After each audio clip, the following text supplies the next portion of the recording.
I know that this has been a disaster of a stream already. So here's the question. What is it about fun that you hate the most? What is it about fun that has offended you so gravely?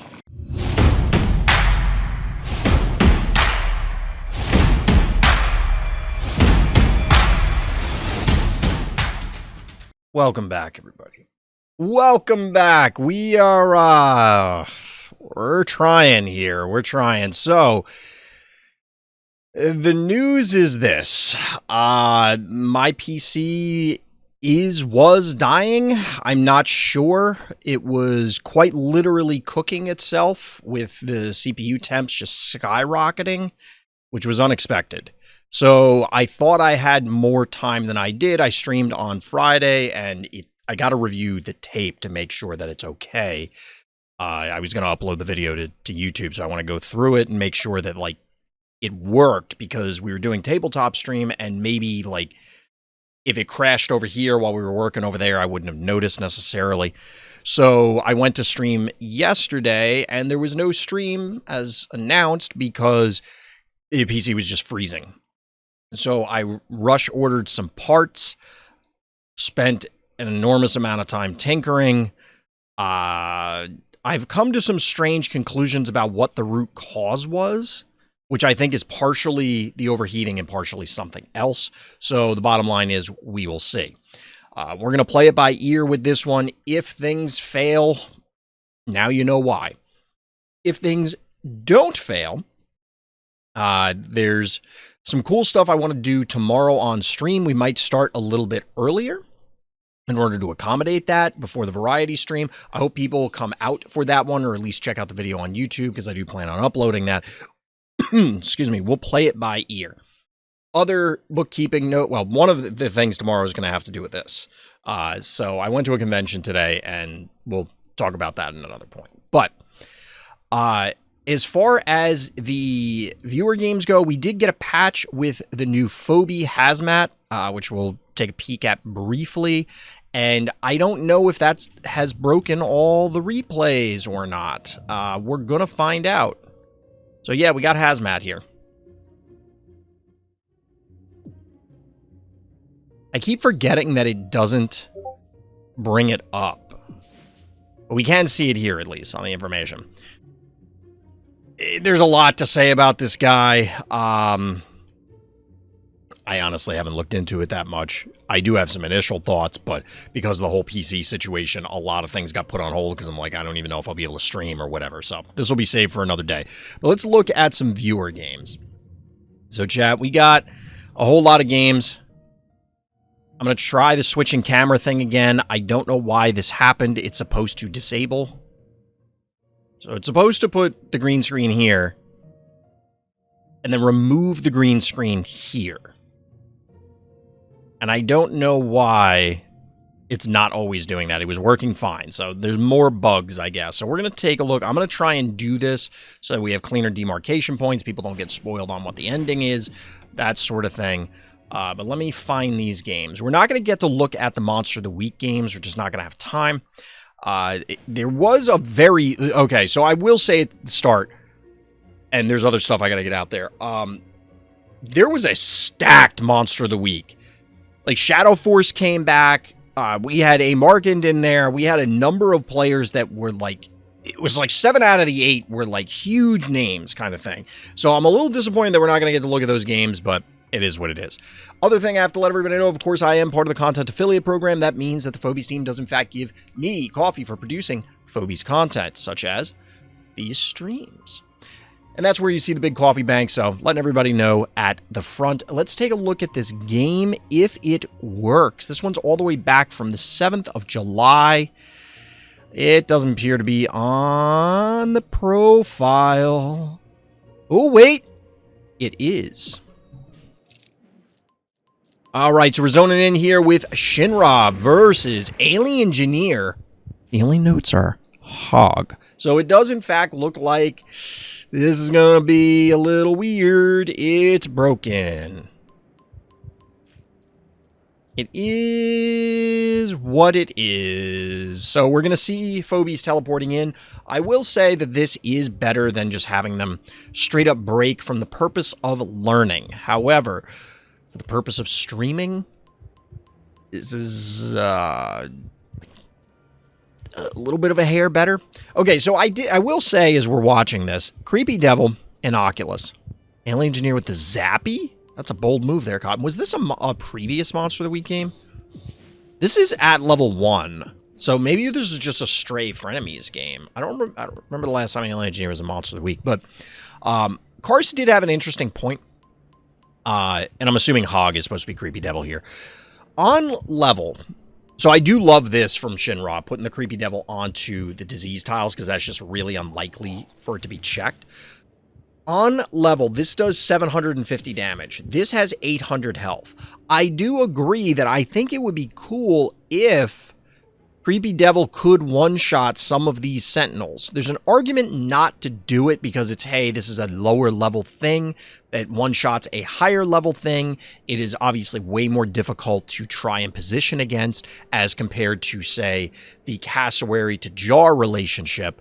But I think there is something there, and I think it's a cool idea to give a boost to a phobie that doesn't get used all that much. Why is the replay doing this, skipping all the animations? That's exactly what I was explaining a few moments ago. They patched it a while back that it does not, the replays don't inherently break with new patches. So now, instead, they will do this. I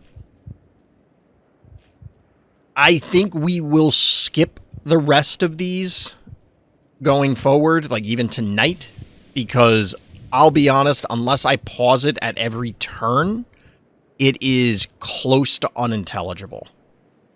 That's why I think, like, if you watch this game and you're watching it offline and you are pausing and like, oh, Alien Engineer did this. Oh, Shinra did this. Oh, they moved these. They did, like, if you're paying it like close attention, I think there's still value. But for the purpose of the entertainment value of the viewer games, I think these are not really great, and they are very difficult to dissect, even if you're paying attention. So I think we're going to skip those if we get any others. And I anticipate they're all going to be broken, to be honest, because the patch was this week.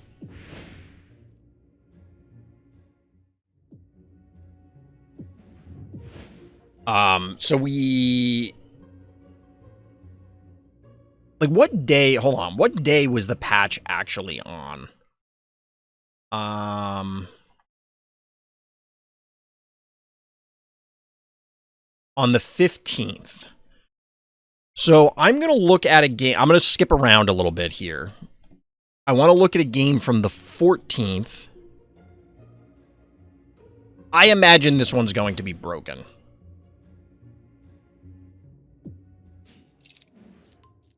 All right, so we got Jeremy and Not to Be Feared. If this one is broken, I'm just going to have to do this in a different... Yeah, this is broken. So what we're going to have to do is pause this after every turn to assess. What was the patch for? It was to add Hazmat. So we could go back and do the Alien Engineer one again. It probably is a worthwhile game to do that. Maybe we'll come back to that at the end. Sorry, everybody. We'll see. So we're looking at... Here, what are the notes for this? So this is a Jeremy game. Game that got me to Sum of All Fears 3. Nothing special, just wanted to share the accomplishment with you all. So congratulations, Jeremy. What's funny is, so I will comment that, oh, well, nothing special happened. And again, I'm pausing here, not because, oh, hey, there's something super cool. It's so that people can actually look at the board and go, okay, that makes sense, as opposed to it like bang, bang, bang, bang, bang, and you can't really tell.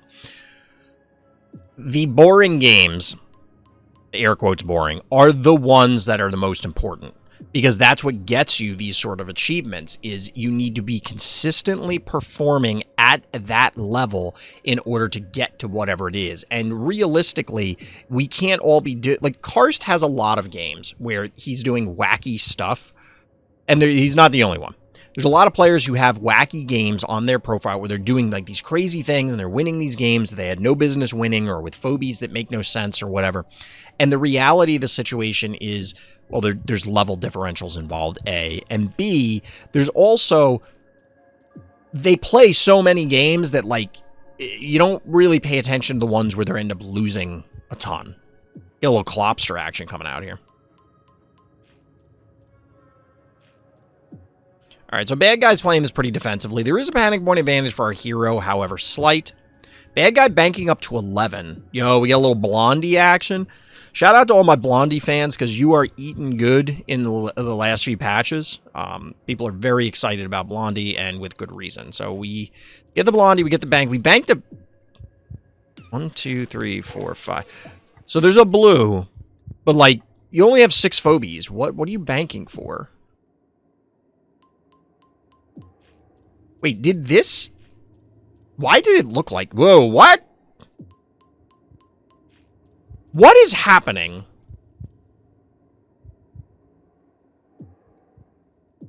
I prefer watchable replays over this. I hope that it's watchable. Well, the alternative is it's not watchable versus unwatchable. It's no replay or this. So in the past, when they being the devs corrected this, what would have happened is, you know what we could do? If all of these are broken, we can look at Monster of the Week. I think that would actually be better. We could look at some Monster of the Week games. So the issue is, pre-this, all of these games would literally not exist. They would all be broken. Now they do this. However, I'm very confused here. Like, what is bad? Okay, bad guy now just put Hevo on the board, I was going to say. We got a whole bunch of people blondied here. We get the retreat. We get a push here. By the way, also Flesh Scroller. See, this is the like... The weirdest thing about Hevo is that it's so powerful it makes it weak, which sounds strange, but, like, it's very easy to just hang a Hevo, because it's like, oh, well, this thing has 1,000,000 HP. Like, your opponent's going to be terrified of it because of what it can do. And then you just, oops, you hang it there and they collapse on it and kill it. It is what it is.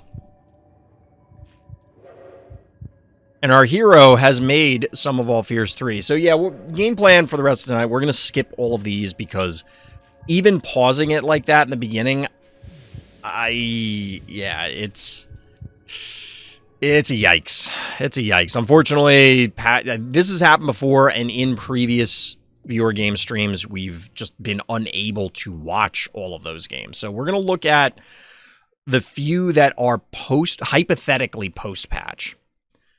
We're going to take a peek and see if any of those are watchable. These other ones are 100% broken because they are ancient. Slash, hey, what's good, Mago? They are ancient slash right around the patch, so we'll see how this goes. Alright, so this one was on the day of the patch, at least according to the notes, so we're going to find out, does it work? Balls. It does not work. Don't blink near the end. Well, you know what the worst part is with these? Is a lot of these games have quite obviously exciting elements. I can tell by looking at the notes, and an enormous amount of them just broke. And it's just like, there's nothing I can do. There's nothing I can do. It's not like there's an offline file that I could even request from people and be like, hey, you know, just send me this file, and then I could still load it up and watch it. That's not a thing in this game. So we'll skip that one. That sucks. So we have one game in the queue that we can watch. We'll look at the Monster of the Week games, or I'm going to try and pull those up to see what happened. Hold on, please. So this will be a mixed stream. No, they didn't save it on... Oh, my God. Wait, what?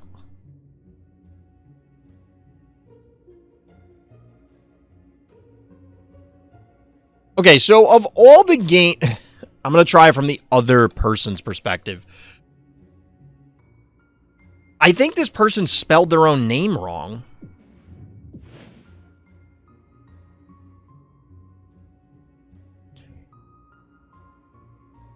Okay. Wait, what? Okay, so this person did not follow the instructions. So on the sheet, when I have a Google form that asks for all the details, like what's your name in the game? What's your opponent's name? What was the day the game was played? So that and then notes that, like, if you have any thoughts you want to add about the game. So that way I could find out what the game is. So not only is it not on their profile, it's not on their opponent's profile. Neither player has played a game since July, but the date the game was played was August 25th. Spoiler alert, it's August 18th that it was today, the recording. And the game was submitted yesterday. So, like, I assume this was a typo and it was supposed to be July 25th, but, like, is this Skynet? Like, the Terminator's coming back to try and... This is... I'm sorry.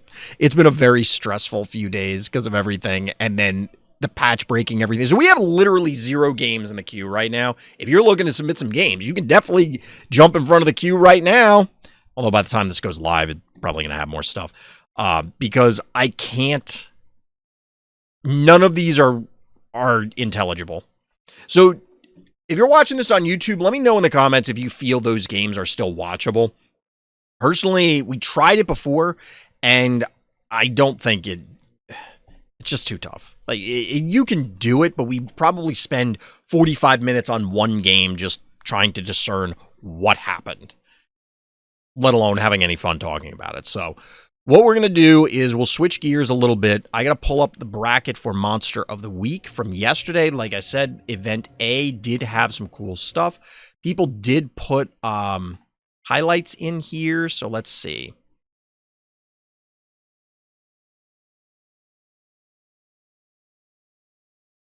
So there was one game that was put in here because, again, people can't read directions, but I can only do what I can do. Interesting. All right. So this is Monster of the Week. Wait, hold on. Oh my god. Are you guys kidding me right now? Let me make sure this is the right game. Chat, I'm not having a good day. Not having a good day. Okay, that game was played today. That is not the correct game. There were 2. Okay, so that one's played today. All right, so they just happen to play this person on ladder.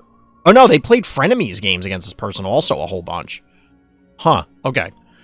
All right, we're loading into a different game, chat. Stay with me. I know that this has been a disaster of a stream already, but we're getting there. We're getting there. So, here we are. We have Potenzia. Well, Potenzia is over here. We got DD123, who actually was, like, tearing up one of the previous Monsters of the Week. So, we'll see what happens in this 37-turn game. Get a little Benny action. There are no notes to go with this, but again, this is for Monster of the Week. It's our weekly tournament series. It's free to play. You can automatically get coffee just for showing up. Just got to join the Discord, join the event. That's all you got to do. Link for that in the description. So let's see what we got. I don't have the bracket up. I just went by the highlights, and I was going to look at the bracket afterwards.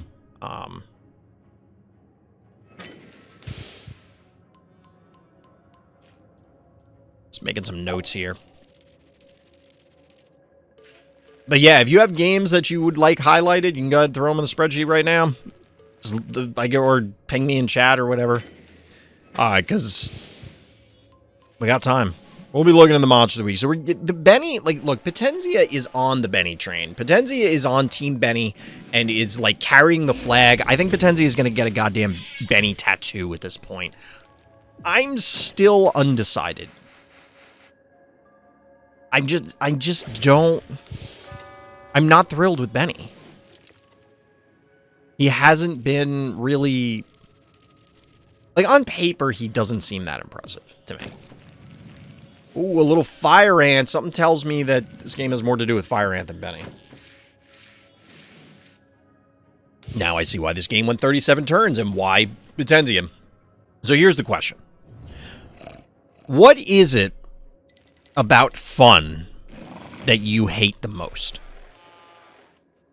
What is it about fun that has offended you so gravely as to go double trappers? I've talked about this before, and I feel like I keep repeating myself, but I completely understand the trap mechanic, at least, like, in the abstract. There's specifics about it I don't like. But here's the problem. A trapper might be acceptable. As soon as you get to 2 or, heaven forbid, 3 trappers, the game gets very, very dumb very, very quickly. Like, I don't know who is enjoying this gameplay pattern, because it's certainly not the other player. Now, Didi here, our orange player, is pulling out Honey Bear as an answer, which I do like. The problem is post Honey Bear, when it wears off, Potenzi is still very aware of where the traps are. Didi's back to walking into a minefield. Also, by the way, chat, let me know, and anybody on YouTube, let me know if you can hear the fan in the background, because I do have a fan on for air circulation, because it is still gross. It may or may not have contributed to my freaking CPU trying to incinerate itself. The previous one that's sitting next to me has seemingly died a fiery death. Not literally, but... Alright, so we get a little Octonauty action. You gotta love the displacement tools in addition to the Fire Ant. Yeah, you might get some little fried calamari, but, I mean, hey, it's tasty. But, honestly, like, I don't mind fried calamari. But it's like, it's just like eating a weird onion ring. Like a slightly different onion ring. I'm not a huge fan. Like, I like onions. Onion rings are alright. I prefer fries. But I'll eat onion rings. And I'll eat fried calamari a little bit if it's there. But I'm not eating just, like, octopus otherwise. Or calamari otherwise. Like, I'm just not.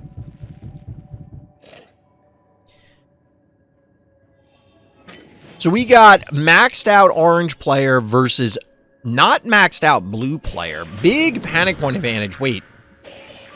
Everybody saw that, right? Everybody saw that creepy devil pop up? Yo, check out Bo. Bo needs to go see a doctor if that persists for more than 4 hours. You guys didn't see the creepy devil pop up? Am I hallucinating? If I go back, like, these visual bugs don't repeat. Let me know down in the comments, YouTube, if you saw the creepy devil pop up. I'm curious if, like, I'm pretty sure that happened. Creepy devil popped up here, like, behind the obstacle above that panic point. Alright, we get a little Sasquatch. Into Sasquatch. I mean, it's Sasquatch recolor, I guess, reskin. You get a little Skinwalker. That's a weird sentence. A little Skinwalker action. Sounds like a little Hannibal Lecter. Or Buffalo Bill. Boo Fairy.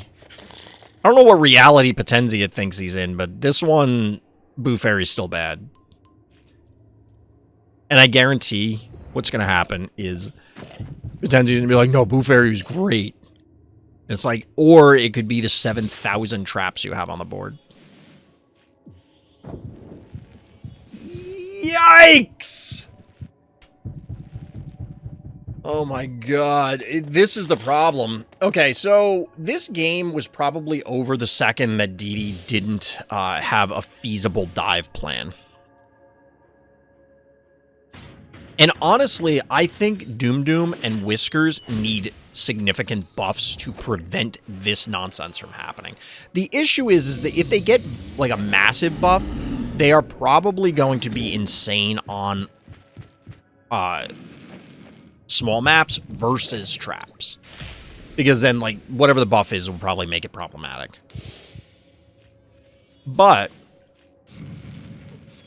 on larger maps, it might be necessary. I don't know. I do like this. Skinwalker is also another anti-trap, sort of, because you can set these things off and not care. I do like the pushing it in like this, because if you're not aware, Skinwalker is invulnerable. Well, not invulnerable, but it can't die. It's immortal. However, now it's doing a pathetic 100 damage thanks to the power down. Okay, so credit where credit is due. This Boo Fairy kind of worked. I don't know if that was the setup from Potentia, like that was intended, or if they were memeing here, but this makes sense. However, I will still posit that you'd be better off if it was Bully Bully.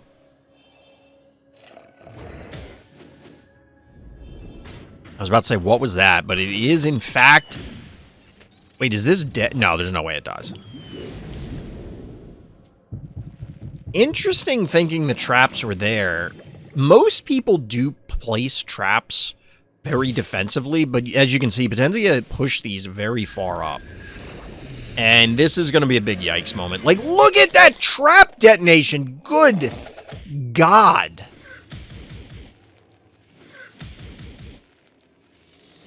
Like, yikes. This is like Wile E. Coyote running over a cliff, and then the cloud dissipates, and he looks down, and then just holds up the yikes sign. Although I think most of them said yipes with a P. Like, that is not the position you want to be in as the orange player. Admittedly, Akira dies, but this is Skinwalker still powered down. I think it's going to wear off soon. You have this lake of fire thing going on, and you still have a yoink.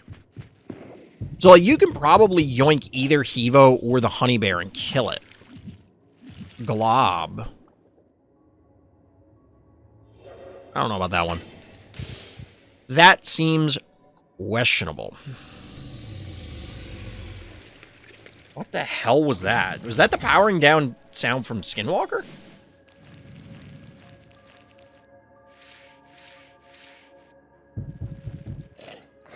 Alright, so this is to reposition the Benny, but do you kill it here? I don't know that I love this. Actually, this is probably fine. There's just not enough time, or there's likely not enough time for our orange player to be able to heal up both the Skinwalker and the Hevo. So, like, and that assumes they can even heal it up, because you could just likely pick them off with a single range attack. Even if they're on the spot, I'm saying.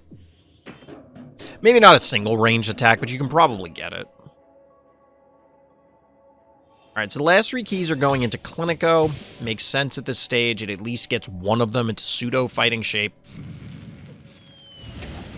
But the trap shenanigans have begun again in earnest. You think Benny was a ballerina? Like, the way Benny walks, you think Benny was a ballerina? Or at least the legs were? Maybe the rest of the parts are someone else?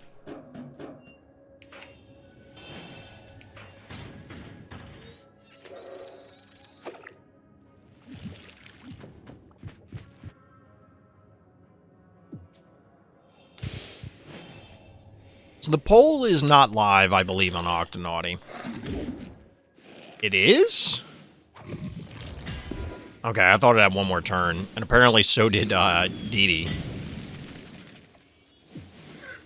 Ruh-roh. Wait, is that not enough damage again? Oh, no, it is. Okay. I think it was a visual bug for a second, or I just looked at it differently, or incorrectly.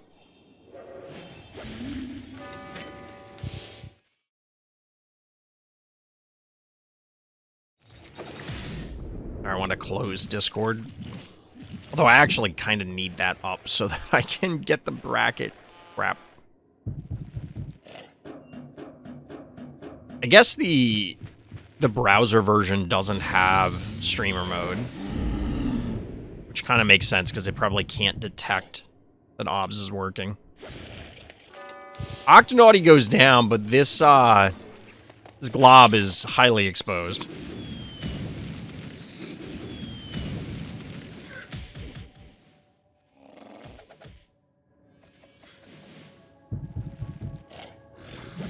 All right, so sacrificing or potentially sacrificing Shove Shark, I get it at this point.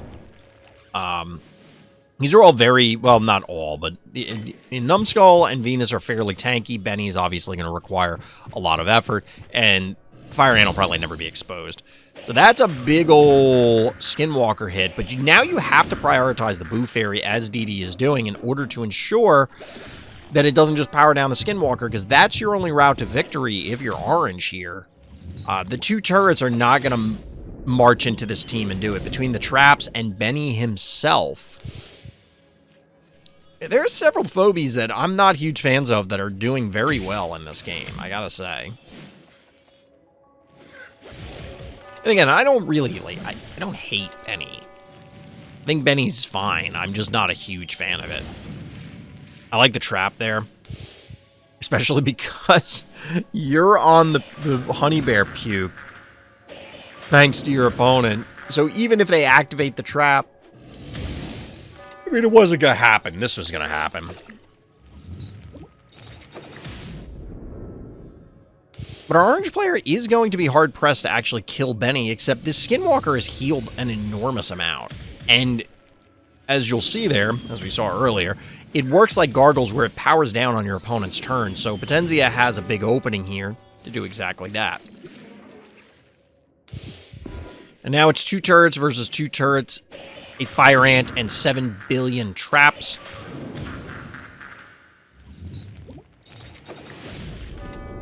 This one seems like it's all over but the crying.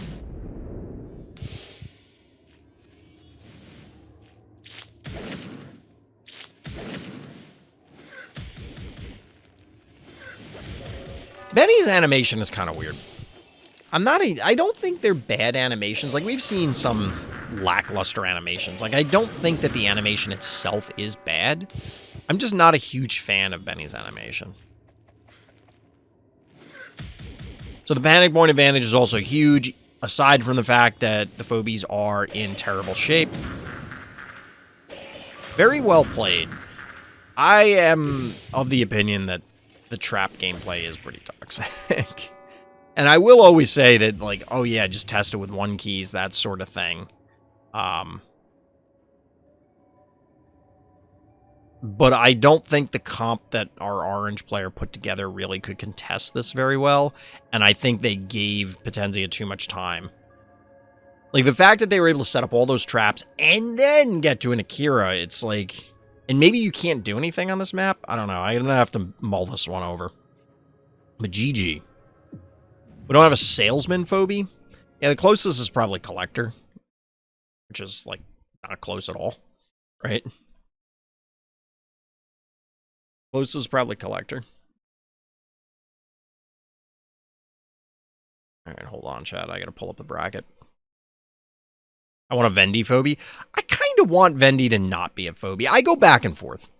Because part of me says I think Vendy would be cool to have as a phobie that you could use. And part of me likes the idea that there's some things that are just like outside the game, but are part of the universe for the game. You know what I mean?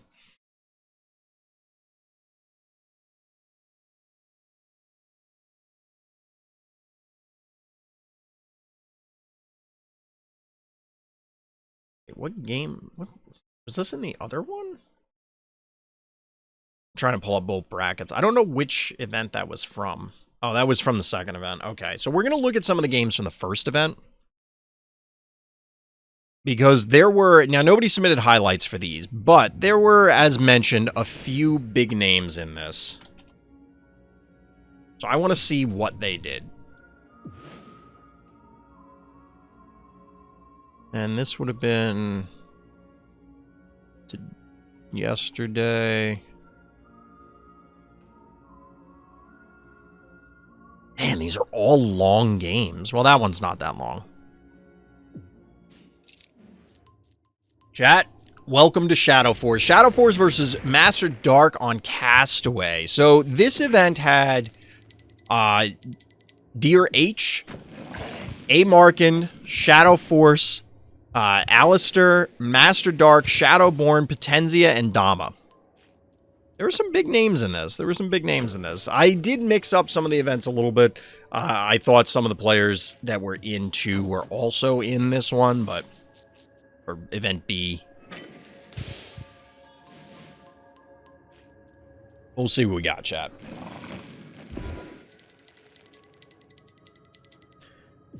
So technically we're on game number 2 of the night. Because goddamn patch broke it. It's a frustrating thing. There's nothing we can do about it, and I can't really, like, fault the devs, because it's like... It's not their fault. I mean, it is and it isn't, because it's like, it's their game, so by definition it's their fault, but it's not like... They're not doing it to screw us, you know what I mean?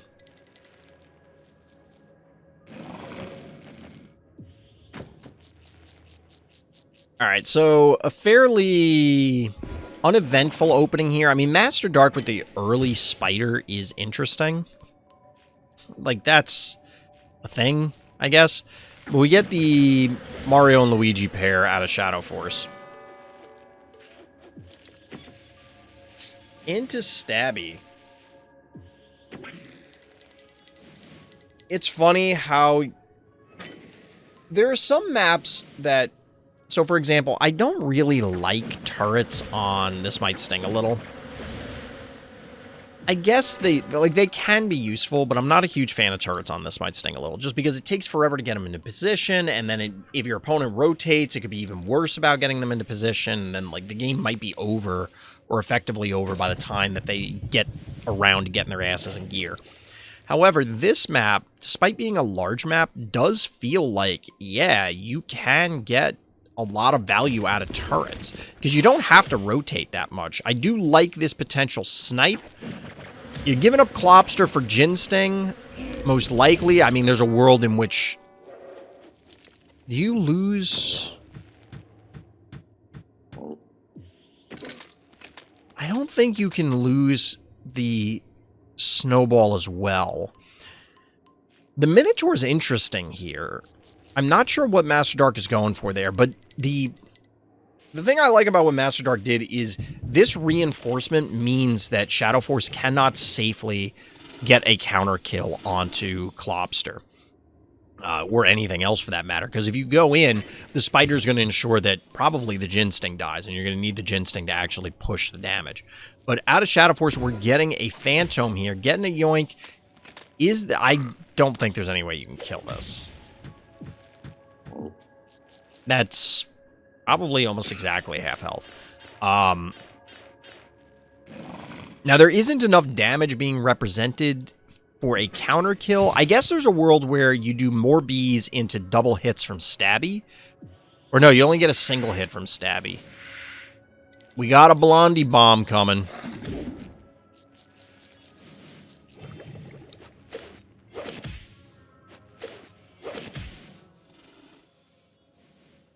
Yeah, this Blondie's just going to end up in Master Dark's lap.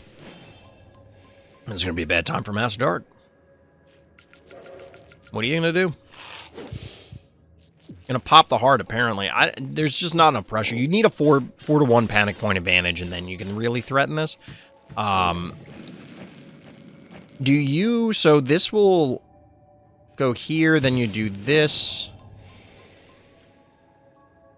Yeah, you're not going to get the Blondie hit this turn because of the nerfed Phantom. You could have gotten an okay hit prior to that, but... Between the Shove Shark and the Phantom... What? That's a primate.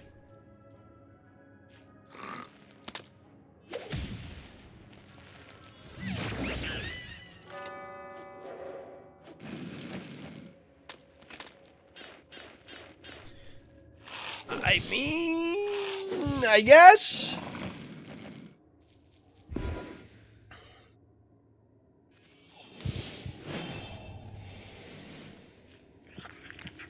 Okay.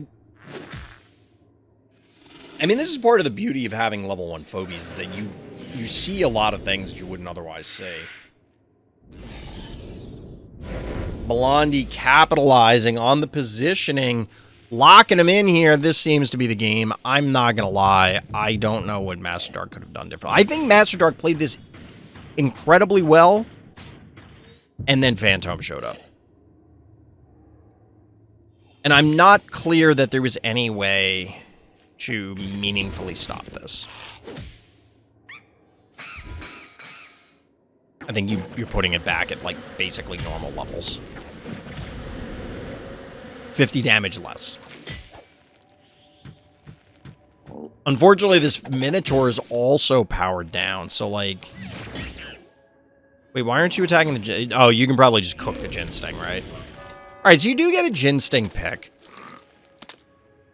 That's not nothing. That's not nothing.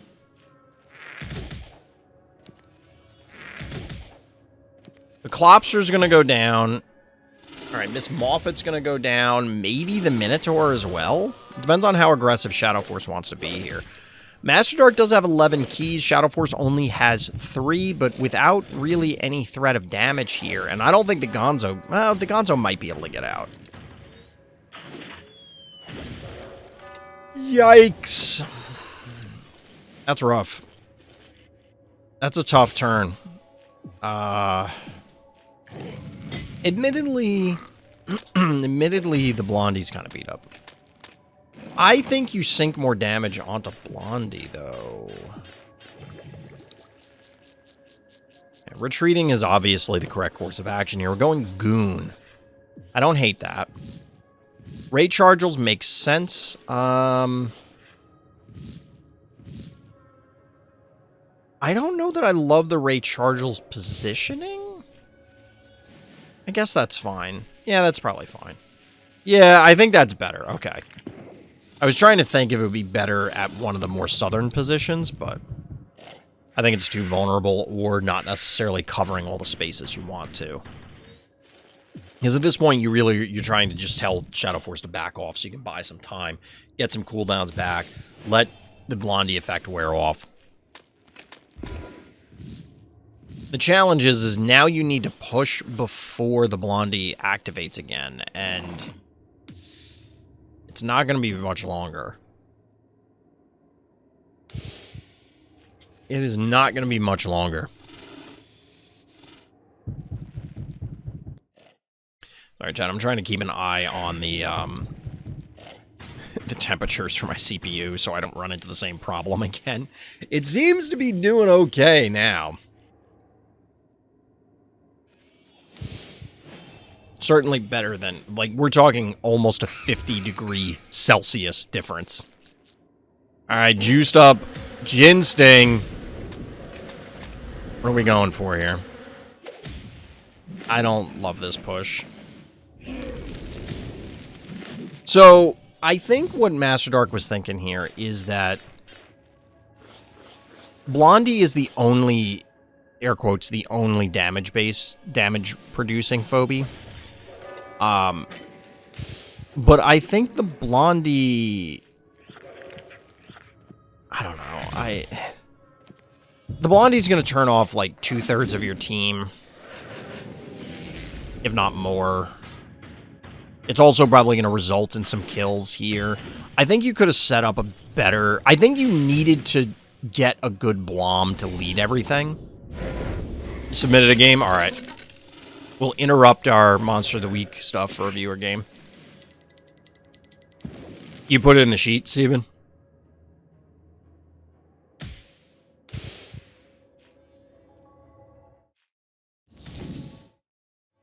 Okay, I see it there.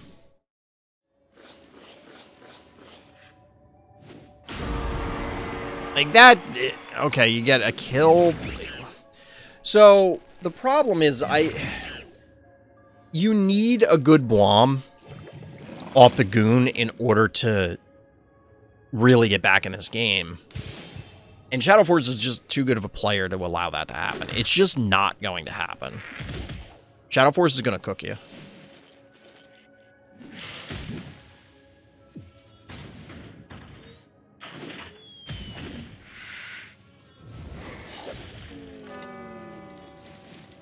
Down goes Goon. Still 8 turns left in this game, but I think 8 turns ago we could have said it was over.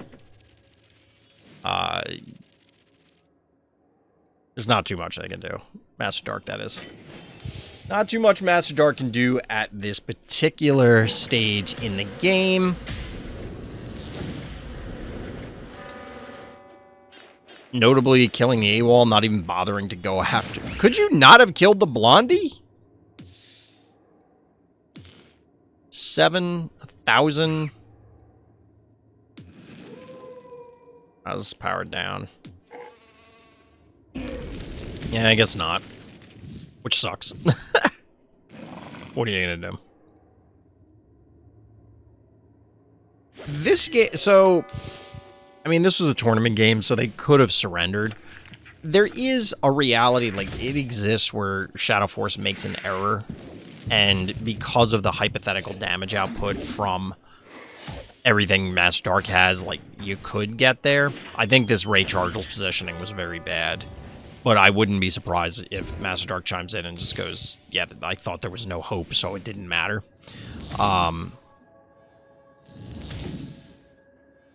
Because, like, the Shove Shark was going to happen.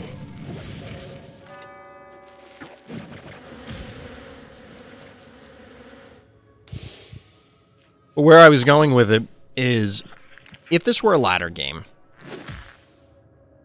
just let people surrender. Like, it happens all the time in chess, where people know it's like, okay, I'm going to do this, you're going to do this, and yes, it is theoretically possible that if you make an error, but respect for the other player, it's like, you're not bad. You're going to do this right.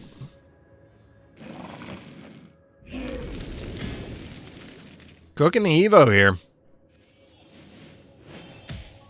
No, it lives! Not like this.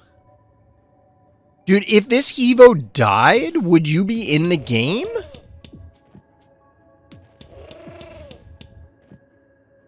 I mean, it's not... It's extremely unlikely, but I guess it's not impossible. No, because you could have... So, I think the Ray dies to Primate plus Shove Shark, so then it would have been like Snowball against the world, so it doesn't matter. Kind of irrelevant. But either way, GG. Alright, let's take a look. Take a look at this whole Renamon game. Little Renamon game action.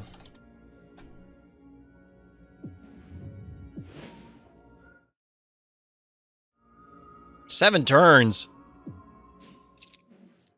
My transition might not end before this game ends. This is a 7-turn game here from Renamon.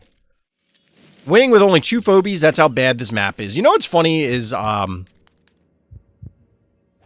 Karst was at one point singing the praises of this map because remember Karst had developed the like high five push thing?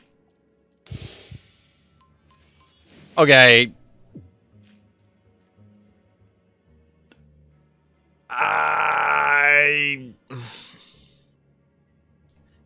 I'm gonna let this play. But I feel like there's a little bit stretching of the truth here with you only needed 2 Phobies when your opponent skipped turn 1 on a very aggressive map. Now, admittedly, that's on them. Also, you did have a pretty big level advantage. That's what I was curious about. But if their turn 1 play is bank to Tiny Tim, they're in for a bad time. Like, dude, you're doing 1,131 damage a hit. My God. Bad guy, what was your plan here?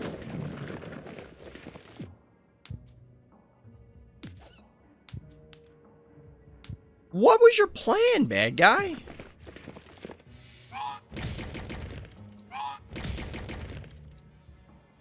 Yikes.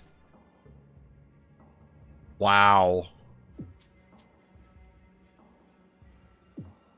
Why did they go Thunder Rock? What is happening here? Am I dreaming?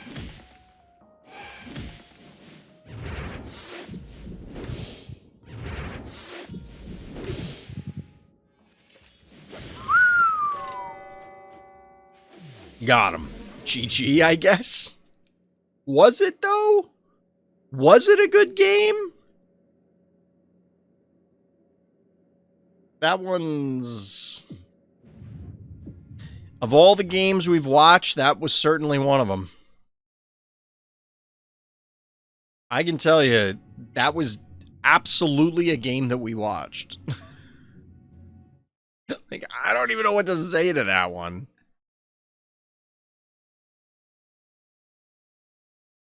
All right, chat. We'll jump back into some Monster of the Week games. Let's take a look at this.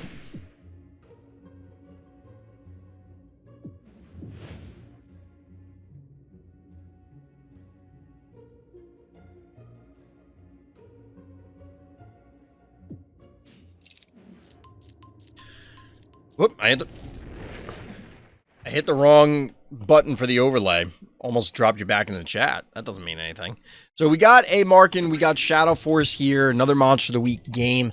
I will say, this map, Castaway, has come up a lot. So I'm very curious if players really... It was a big brain from opponent. Yeah, that was massive big brain play on the last one. I'm very curious if people really like this map, or is it a situation of competitively they think they have it figured out. I think the games are interesting on this map, with the exception of that Potenzia mini trap game. You know what? Traps just suck. But I think that there's something, like... It seems alright. You know what I mean?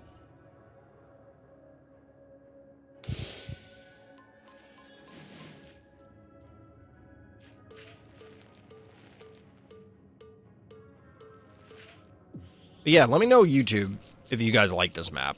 Or if you like the games on this map. Even if you don't like playing on it, do you like watching games on this map? Because this is... It feels like this is one of the better new-ish maps. It's not really like a new map any longer, but... So Shadow Force definitely has their opener locked in. Looking at the Mario Brothers here. I really want them to get a skin that gives them, like, overalls and the hat. I think that would be funny. It's a shame that I forgot you had to deal some damage for the game to count. The game would have given me my silver pack. Wait, what? If you only do heart damage, that doesn't count as a game? That's dumb, if that's true.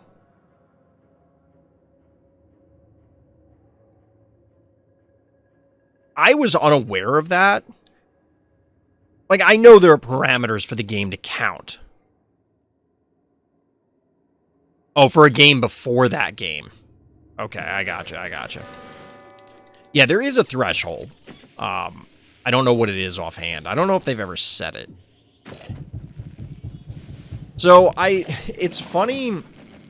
I want to know, and Karst will probably respond to this, but, like, a lot of people accept that Shove Shark is broken.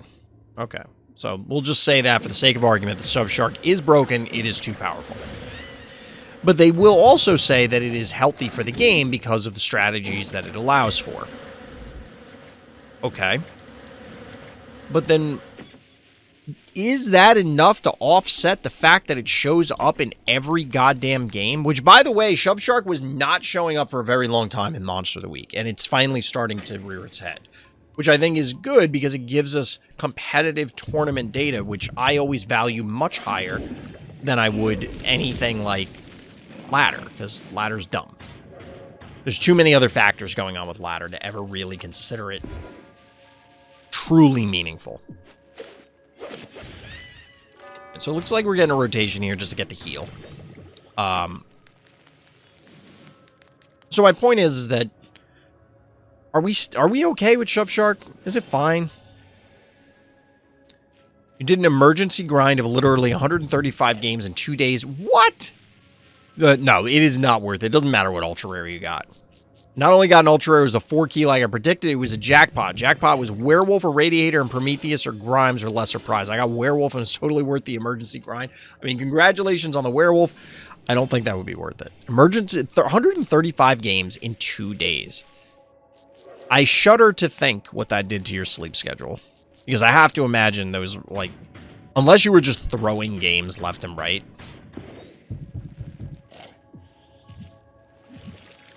Okay. Is Glob the answer here? I'm not clear on why A Markin went glob here. Somebody's gonna have to learn me something. You're gonna have to teach me this one, because I don't... And here's the other question. Is there any world in which Phantom is going to be okay?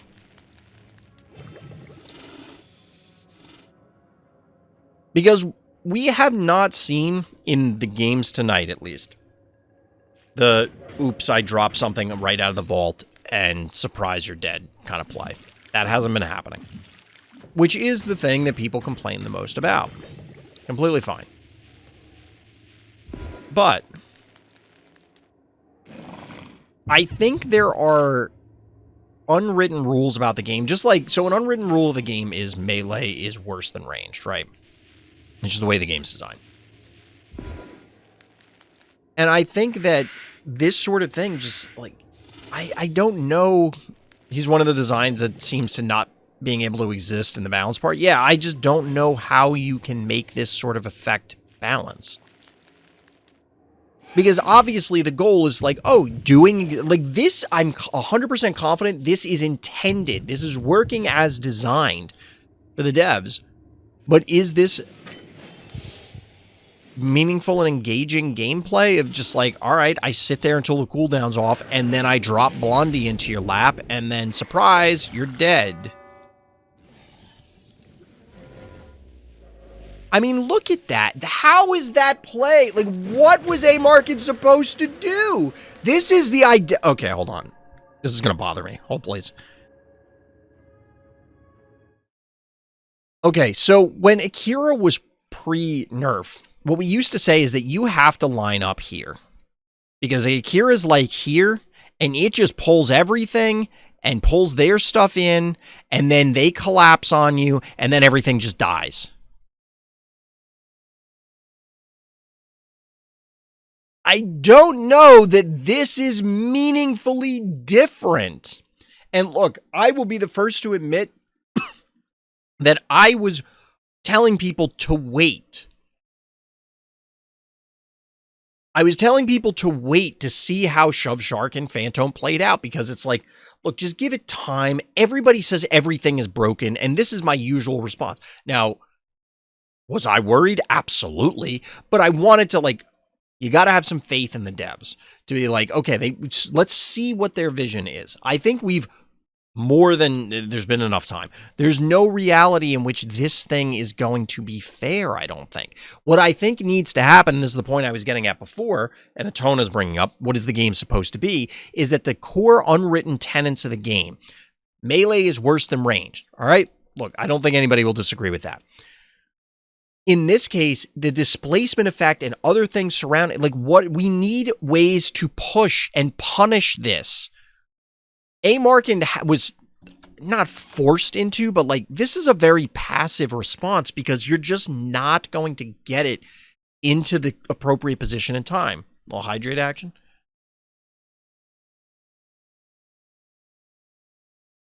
I mean, there are games where it'll happen. I don't know why A Markin chose to go glob, but I just don't see it being the appropriate response here.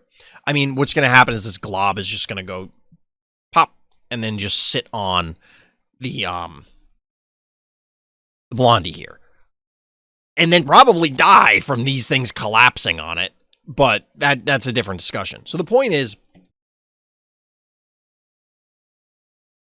Phobies tends and trends every meta, we'll say, every release, the games trend towards super passive things. So when you get something that is not super passive in the terms of like its singular action, they become really powerful because it's just like, this is an incredibly explosive play. It is designed, like old Akira and a number of other Phobies, to be kind of a nutcracker.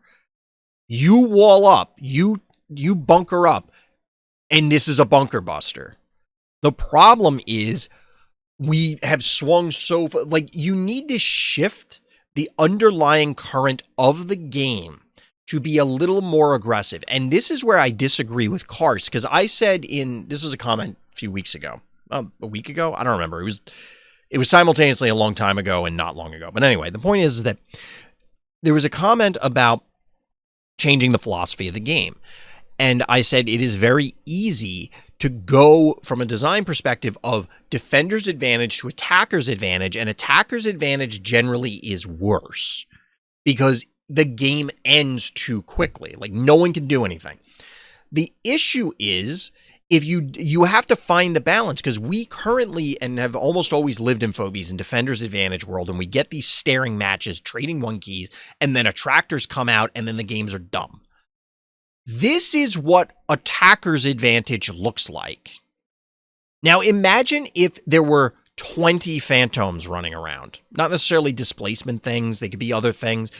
But it's not difficult to imagine where it's like, okay, the game is decided by who just flings their stuff in first.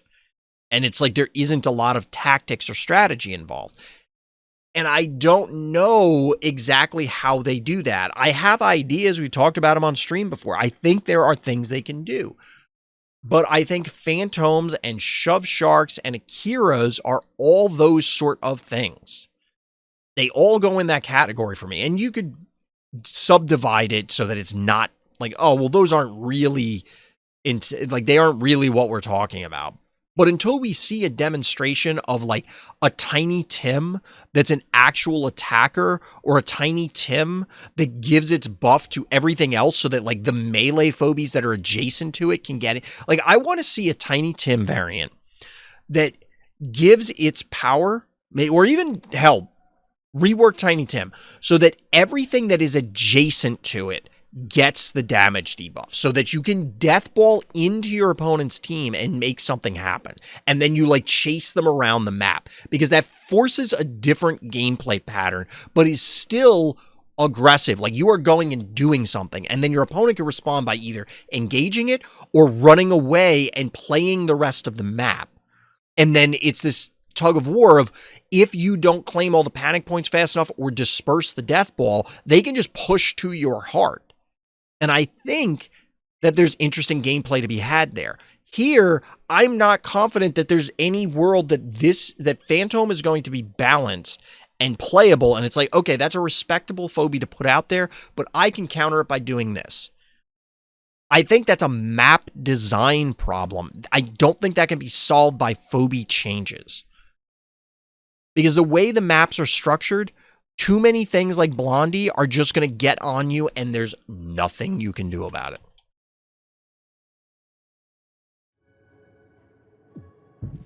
And I've said it before, like, yeah, I said wait to see how Phantom plays out, but I'll be honest, I couldn't really disagree with it, and I think that's exactly how I put it in the threads when everybody was shrieking about it when it, like, the day it released. I'm like, please just give it a chance so we can, like, try it.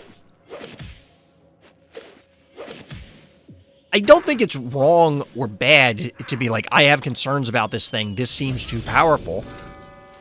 But, like, try the thing. Well, we have certainly tried it. I don't think this is good enough. So Amarkin does get the glob play here, does get some significant follow-up, and realistically, Shadow Force is not representing a crazy amount of damage here. You do have 2 Jin Stings. There is stuff here. I don't think this Hevo can die. If this Hevo can die, the game is just over. But here's the big thing. Shadow Force is doing the best alien engineer impression. There's 11 freaking keys left. Like, come on. My brother in Christ. The keys don't generate interest. Not like a Motherload. To be honest, like, I'm not even sure Motherload is good here. But, like, Shadow Force could probably put anything on the board. They could put Dozer on the board, and it probably takes over the game. Because now that they're spread out, the Hevo can't get value. The Hevo's already below half health. You're eventually going to glob to death the, you might not even glob to death Blondie, because the Jin Sting's on the stim, and, like, you may just be able to burn this thing down. I don't know why this Hevo ended up there. I wonder if it couldn't have gotten back here, like, behind the Klepto or Hevo 3.0. Obviously, saving the 3.0 is more important, but I don't know if... Yeah, this thing is just dead. So now the Blondie is live. Oh my god, is it gonna... Oh, I thought it was gonna power down. I thought it was about to power down the whole freaking team. Except for Shove Shark, I guess. Well, it wouldn't have got the Evo either, but... We just need Shadow Force to show what actual Phantom is and how it's just unfair. Look, I was more than willing to accept the unfairness of Phantom sight unseen kind of thing. Especially because we pointed out, and it was a big meme, that like Phantom had these negative win rates and stuff like that in Monster of the Week. But it's one of those things that I don't think you can look at just the... I mean, this is true of everything. The win rates are data, and it's important to look at. But when we're talking about unfun, the win rates don't matter. Additionally, when something like Phantom can probably just be mapped out. So to my earlier point about like waiting and seeing, it is important because the just mapping it out part is often very difficult to do unless you're a really good player. So lots of people will be like, oh, it's so obvious this thing is overpowered. I'm talking generally across a lot of games. A lot of people will just be like, oh, this is clearly too good, or this is clearly too bad. And then they get proven wrong. Because a lot of people banging away will figure it out.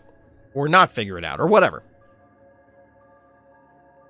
But this one, just the way the game plays, there's no way to punish a Phantom player right now, seemingly. Maybe Castaway is a bad map for that. Maybe you just can't punish it on this map. And that takes away what I was saying earlier about Castaway possibly being a good map. And I don't know. That may be true, but I just don't... I think there are certain abilities, certain effects, certain phobies that they will either be broken or they will be useless because of the way the game operates. Like, I don't think Bad Sushi, there's any world in which you could make it playable without making it broken. Without a rework, we're saying. Well, Phantom had bad win rate because, yeah. I faced down Shadow Force. I had the control and key advantage. Just need to send Phantom Blondie. Yeah, we actually watched your game before you joined, Master Dark. But what do maps need to look like to prevent that? To prevent which part? If we're talking specifically Phantom, I just don't see a way to do it other than making the hearts exposed. You need to make ultimately the... Okay, so here's the general idea. And since like all the games broke, we're just gonna... We might as well talk about this, and then maybe there'll be one or two others we can look at. This goes back to what I was brought up with the Karst thing earlier. And I hope Karst doesn't feel like I'm calling them out, but, you know, Karst is one of the respected pillars of the community. Obviously part of the community, like the assist program, I forget what it's called, but like the community helpers. I do the podcast with Karst, and I respect his opinions on things and his thought processes. So we disagree on things, but I think it's from a position of, okay, well, you have a point, I have a point. Like, we can actually talk about it. It's not like, oh, that guy's an idiot. That's not what I'm saying.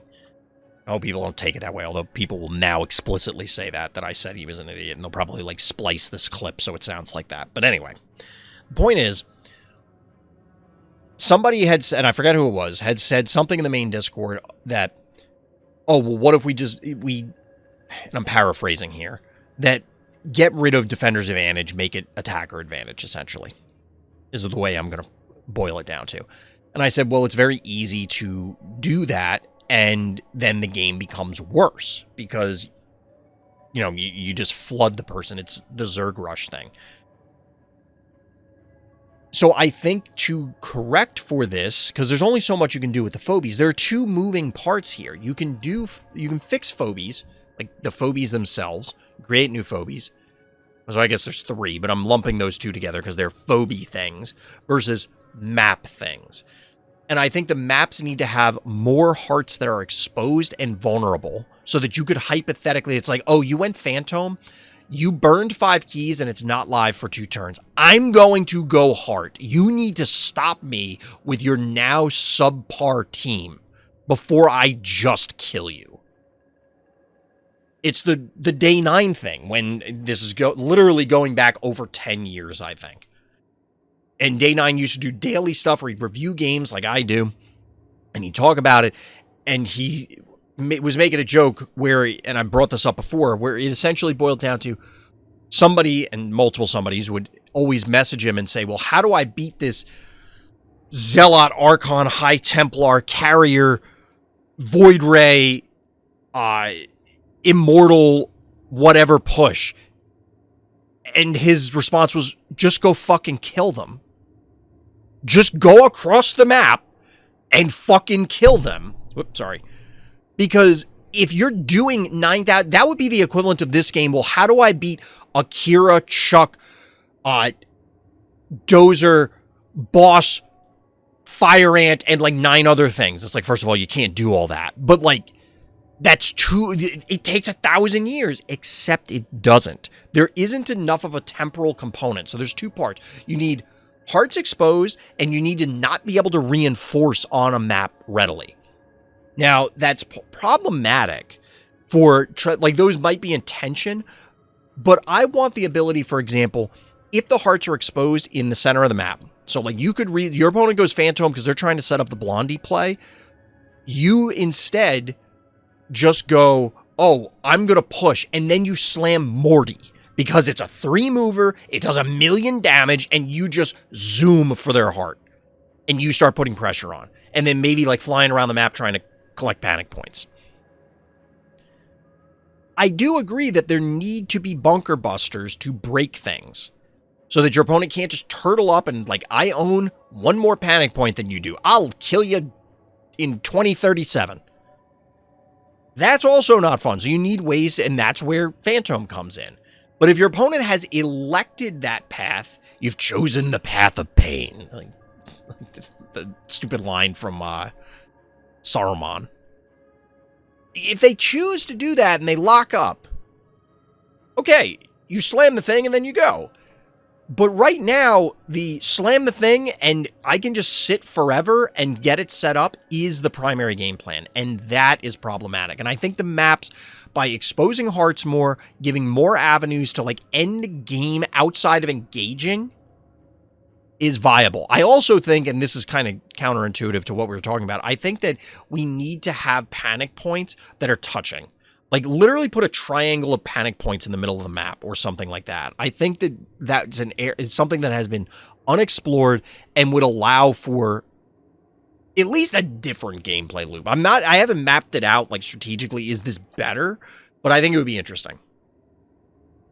If it's a map problem, it means that at any point rotation don't contain any maps to counter them. What do we do? I mean, the same thing we do now. So the issue I take with that question, and the question is, what do we do if, so let's say they introduce a map that fixes the problems, and then we have a map rotation, and those maps are not in the rotation, and we're back where we are today. So we are by definition better some of the time, and then we're no worse off. So like, yes, it would suck. What I think I think there's lots of things that need to be done with the map rotation and the maps in general, but I don't know if you're trying to say this, Master Dark, but I don't think that's a valid argument to not improve things. Because it's like, well, sometimes it'll still be bad. Well, yes, but it'll be better sometimes then, too. The main point of tournament is to prove who's the most skilled here, and I don't feel like it. I just feel like I'm going to get dunked because, oh, well, I don't have counter Phantom.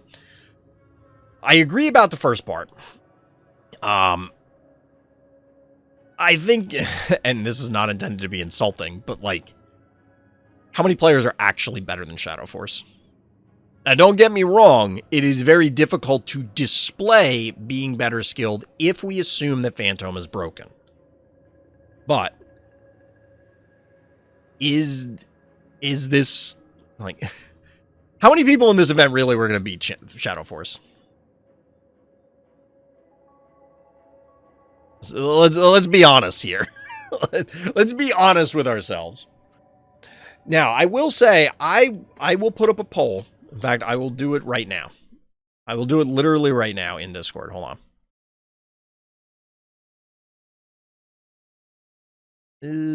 Where is it? Where's my Phobies polls channel? Here it is. I know this is very interesting for stream, but I'm putting up a poll in Discord right now to see what people are saying. Or how people feel about it. I honestly think that maps are going to be so pivotal that map voting should be part of the game. That won't happen, but if a map can determine the winner, undermine some strategies, it's just as important. I 100% agree. I mean, real-time strategies figured that out literally almost 40 years ago.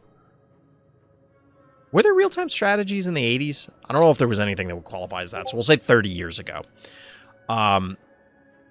But that has always been a thing. I want to do it in Monster of the Week. I curate the map pool.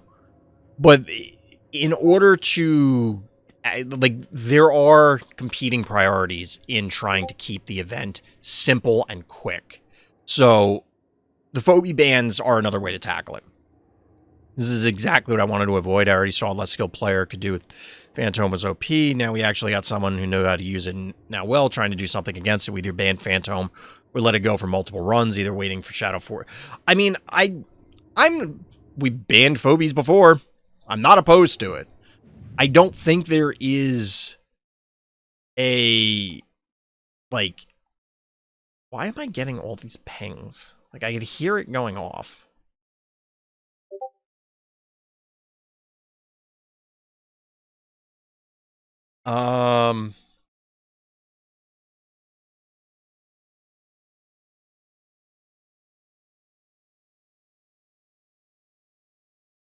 Which scene am I on? Okay. I don't know if this game is interesting. We're going to take a look at this one, and we can keep talking about it. You may hear Discord in the background now because Discord is part of the PC problems right now. I have to reinstall the desktop app because I think there's something going on there. I got to do some testing, and I just haven't had the chance to. Normally, the desktop app would be streamer mode, so it disables a lot of that stuff. But anyway, that's neither here nor there. Who are we looking for here? What? Where is this game?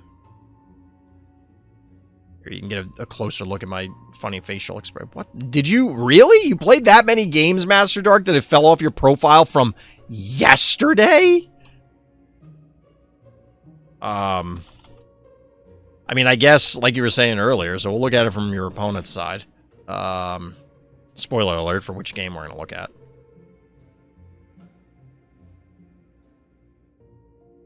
It's got to be this one, right? Oh, no, that's from the...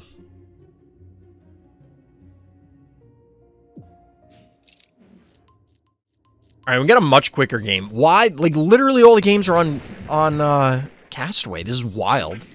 So, Castaway, if it stays in rotation, will not be in the map pool next week. Fun fact, I lost a tournament game, Shadow Force, because it was pre-nerf boss, but that's not really meaningful. I could keep my own against Shadow Force last Monster Week and actually got an advantage. You think you can close... I mean, a close game and a win are two different things.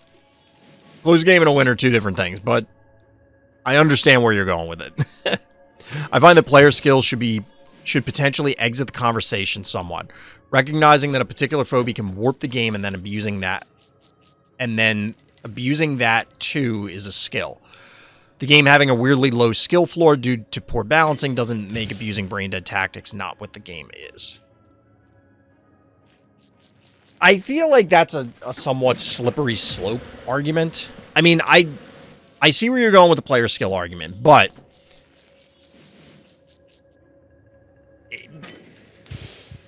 we're treading too close to just everybody always complaining about, oh, well, these are meta phobies. So, who cares? You are going to win because these are good phobies. Well, yes, by definition, everybody's going to use those.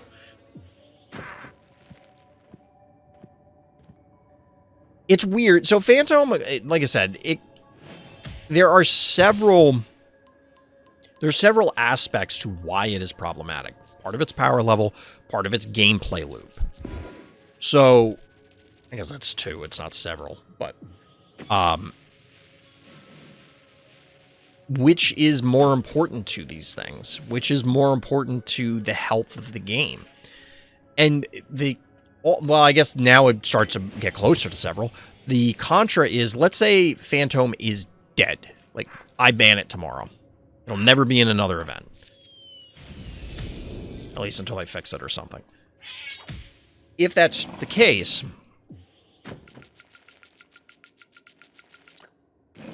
are we in a worse place? Because, like, Phantom was created to combat people staring at each other.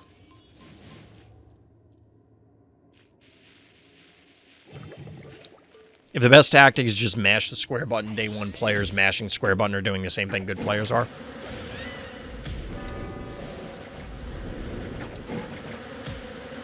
Yes. I was trying to interpret where you were going with it. I think I understand, but yes, like... The thing is, the application of it, based on skill, it's not as binary as just pressing a button. Because you can mess it up. So I think we do need to have a player skill argument, at least in the sense of, if the ideal, you know, like, if you do this properly, the ideal gameplay loop for this particular strategy is this. It's like when you're testing decks, you don't assume, like, everybody can play, we had this discussion, actually, literally yesterday when I was testing Star Wars. Everybody can play the aggro deck. It is the low skill floor deck. However, I've seen tons of people botch quote-unquote obvious things that are clearly, obviously not obvious. So what are we planning around? That somebody's going to play it poorly or somebody's going to play it competently?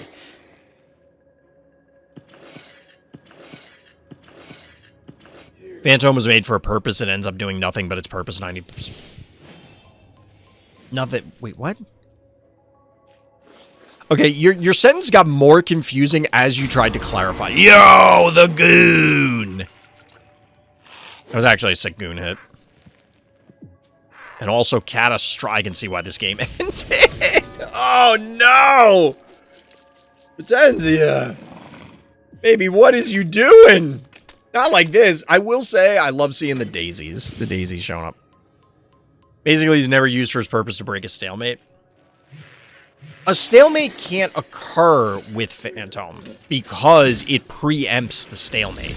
So it is actually, technically, in 100% of games serving its purpose. Because it is breaking the stalemate before it ever happens. From a certain point of view.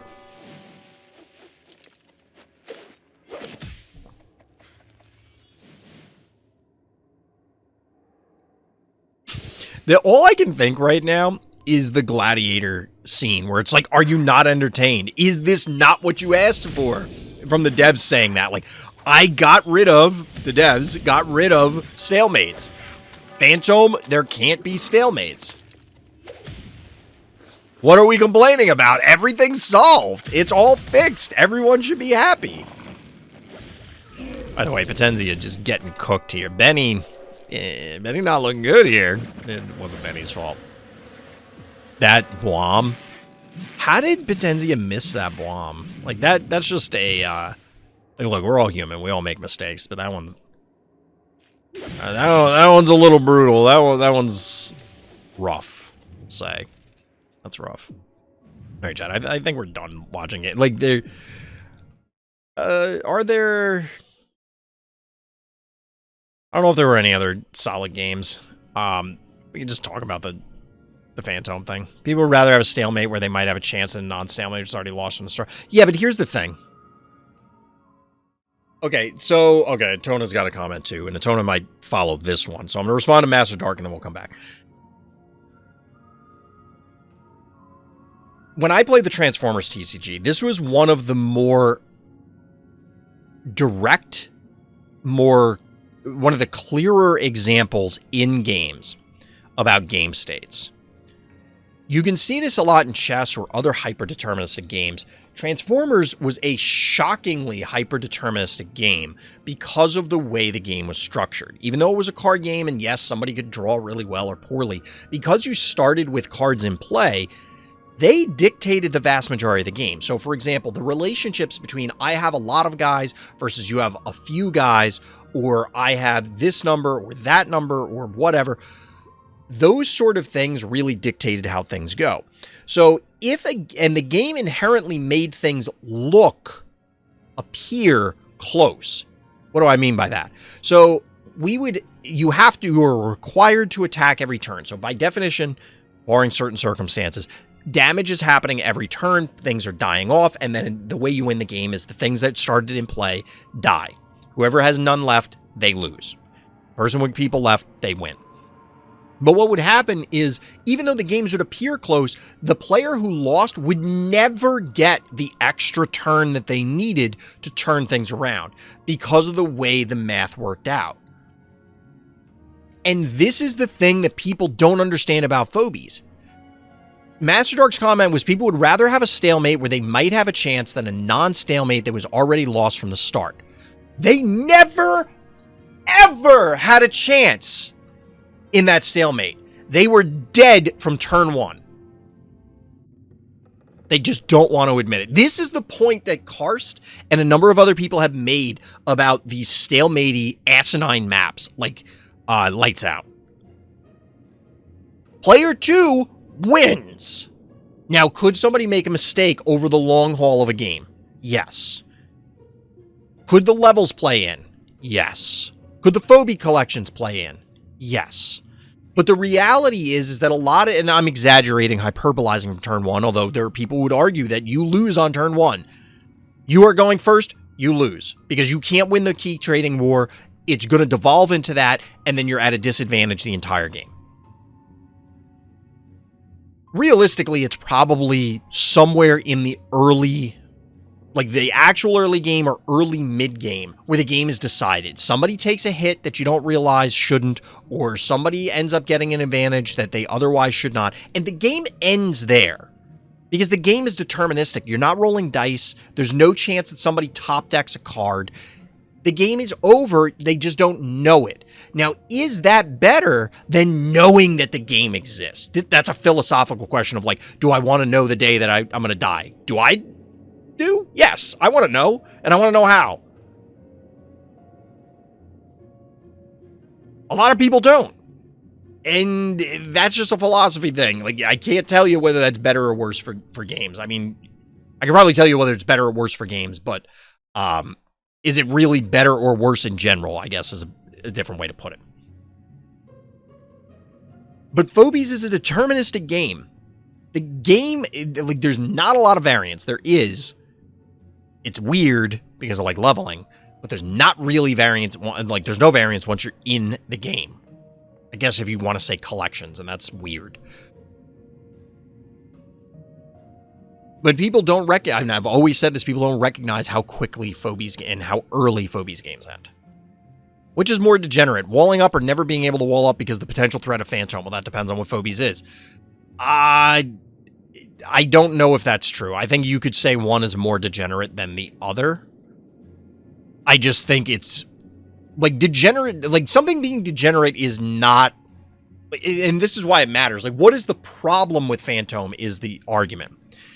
Is it unfun, or is it too powerful, or is it both? Because you could be degenerate and be fun. Shove Shark is degenerate, but people like it. Phantom is degenerate, but people don't like it. What's the difference? And I don't really have a good answer. Now, they aren't the same level of degenerate, or people get that in there. Funnily enough, both Stalemate and Phantom shenanigans are both unfun. Guess which one you take when it's not a matter of fun? You take the one you might win? No, you take the one that's faster, so that you can get rid of the... Like, legitimately, Master Dark, I think people will disagree with you. People in the moment will say whatever thing. Like, they'll be contrarian for the sake of a contrarian, or they'll agree because they're pissed off because that was the most recent thing. But I think the answer is you take the one that ends the game faster so you can get out of the bad situation faster. Instead of spending 4 hours staring at each other on Lights Out, why not just end the game in 5 minutes with Phantom and just be like, it's over? The real answer is just allow us to surrender and keep everything, but that's another discussion. Input variance, I guess, is also variance that occurs in Phobies, yeah. In a tournament with coffee prizes, that's basically forgetting how greedy people are for... Wait, what? You're responding to something I said, but I don't know which thing you were responding to because I was like chat was scrolling. Like I think in ladder and in tournaments, like I can understand the argument for staying, and we were saying this on I think when we were watching your game against Shadow Force. I understand the argument of staying in the game. There's prizes on the line. You want to win. There's no penalty for staying. So you stay. However, I think the flip side of it is also true. Why am I wasting my time? That person is not going to make a mistake. Like, they're not. It's like if you're playing chess and you play against Magnus Carlsen or any of the other grandmasters, it's like, are they going to make a mistake? No, they're just not. It's not going to happen. People in ladder will, of course, take faster part in tournament. You want the coffee? You'd be surprised. Like, I play card game tournaments. Now, they are best 2 out of 3. The appropriate play is to surrender for a variety of reasons. At least most players. I don't think that's true. I don't think that most competitive players will not. If you're saying most out of the entire population, yes, because a lot of people don't realize they've lost. So the comparison here, if you play in a card game tournament, A, they're longer than Monster of the Week. But there's the respect thing of like, look, I respect you as a player. I know you're not going to mess up. Like, you're not going to mess this up. I can't win. We'll call it. 2, because it's best 2 out of 3 and there are time limits, there's an advantage to surrendering the first game because then you could at least try and win the other games. That isn't true in Monster of the Week because it's best of 1. And I would love to change that, but that ain't going to happen because we just can't logistically. 3, the other reason is more long-term time where, and this is also true for Monster of the Week, there is no point in playing an hour-long game 1 that you cannot win and then mentally draining yourself for your other 2 matches. You could instead go to the bathroom, stretch, take a walk or quick walk.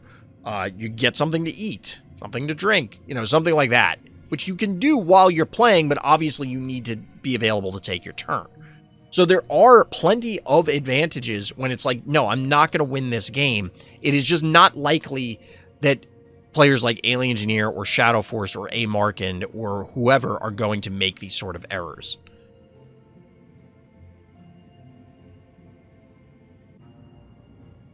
I understand the contra to it, where people will say, no, I want to have every opportunity, and there are tons of people who do that. I do not think it is most among competitive people. And in fact, even if you lump in casual people that are playing in an event, they may surrender anyway because it's like they just emotionally say, oh, well, like they throw their hands up and they go, oh, well, I've lost. So they surrender out of frustration.